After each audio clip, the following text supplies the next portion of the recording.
months ago, I found out that my boyfriend was cheating on me, and the way I found out was the girl he was cheating on, one of the girls that actually reached out to me. And when I found this out, I was going on a work trip to the south of France for like a week, and then I had trips back to back, and I wasn't gonna be back home for 6 weeks. So for a couple of days, we were just like messaging back and forth and finding out all these details. Like, we would be with him in the same days. Like, he was a fucking dirty dog. I'm telling y'all, this man was a goddamn.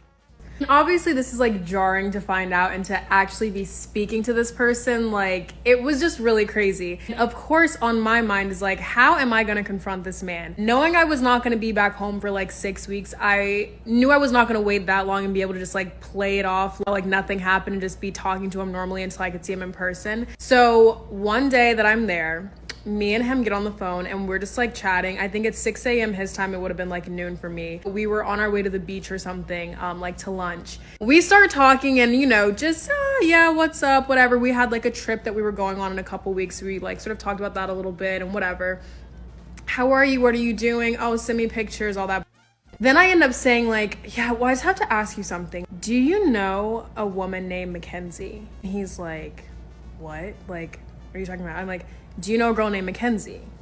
Like, what? He goes, Clark, what are you, like, no, I don't know anyone named, like, what are you talking about? I said, so you're not dating someone named Mackenzie? And so now he's like, dating someone named Mackenzie? He's like, no, like, I'm dating you. Like, what are you talking about? No, I don't know anyone named Mackenzie. Like, Clark, what is this about? So I said to him, because there was a week, it wasn't a whole week, it was a weekend that he went on a trip. It was like with his family. He was actually with this girl. She tells me about this trip. And when I bring it up to him, I'm like, so you weren't at the beach with Mackenzie April 2nd through the 4th? This man, this is literally how the conversation goes. So you weren't at the beach with a girl named Mackenzie April 2nd through the 4th? Him. Clark? Hello? Hello? Can you hear me? Clark? I can't. Hello? Hangs the phone up.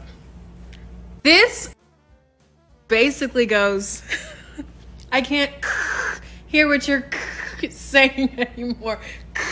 Gotta go. Are you serious? When I tell you this is so genius for a number of reasons. First of all, obviously needed to buy himself some time. Boom, there's your time. Second of all, I'm in the south of France. I'm literally in a goddamn moke right now, driving through a fucking beach. I don't even know where I'm at. I'm like, damn, maybe my service actually went out. Then when I look at my phone and I see I have 4 goddamn bars, I said, oh no, this plaguing. You're at your apartment in the West Village, okay? I've got 4 bars. Stop playing with me. Do you know what I mean? Like, what in the actual... So then I call him back like 6 times and like, you better answer this goddamn phone right now. Like, I know you're playing with me. He doesn't answer the phone. He texts me and he goes, yeah, hey Clark, I don't know what happened to the call.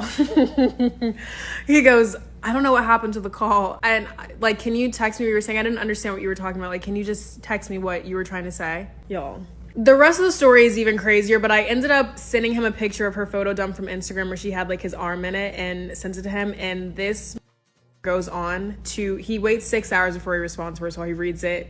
6 hour response. 6 hours! The best this man could come up with after hanging up the phone, acting like the goddamn call dropped, acting like he was in Baghdad when he was in West Village, hangs up the phone, waits 6 hours to respond to my text message of this fucking photo dump picture, and then says to me, so now you're stalking my Instagram? If you must know, my boys dropped out of the trip that, mind you, was a family trip, and he was literally texting me pictures of him with his family, while, like his siblings and his parents on the goddamn trip while it was happening, while he was really with this. If you must know, if my prying nose must know, bitch. He said, my boys dropped out of the trip and she stepped up to go. She stepped up to go on the romantic beach getaway that he was going on with his boys. Y'all. She's not a stepfather. She did not step up to the plate to take care of somebody's goddamn abandoned child, okay? You're talking about getting her back blown out on a white sands. But then I'm stalking your Instagram. Okay, Milli Vanilli, blame it on the goddamn rain. This man blamed this on me. The thing that makes this the absolute fucking worst is not that he proceeds to threaten me after that. Threaten me, y'all. Threaten me. What makes it worse is that you acted like the call dropped and took 6 hours and came up with that whack excuse. Disgraceful. I can't. Oh, this guy really tried it. I mean, the disappearing call trick, classic. I meant to blame her for stalking his Instagram. That's some top tier gaslighting right there.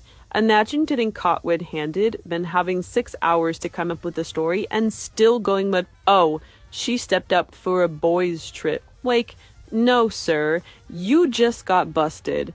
And that stepped up line, she's not some substitute teacher. She's his other girlfriend. The absolute audacity of this man is off the charts.